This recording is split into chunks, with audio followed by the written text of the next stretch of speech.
Sa mga nagtatanong nga po pala kung gaano kalaki ang rooftop na aming pinagtataniman dito sa Middle East kasi nakaka-amaze daw at madaming naani at maraming nakikita sila na pinapost natin ng mga harvest. Hindi ko po masabi kung gaano kalaki exactly kasi hindi po ako geodetic engineer, hindi ako magaling sa mga ganyang bagay, pero I can say around 10 meters by 12 meters po siguro dito sa harapan. Ayan, nakikita nyo po, yun ang paligid niya.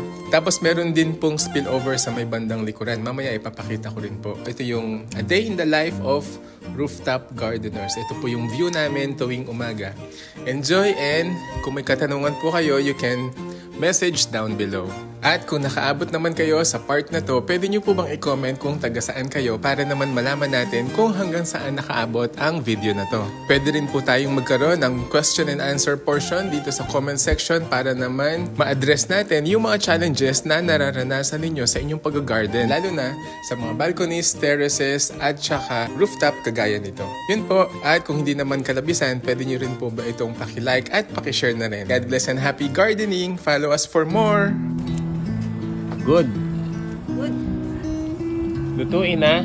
Lutuin ko na. Oh, tapos kain na na. Sa Bye-bye. palengke. Bye-bye. Rooftop palengke.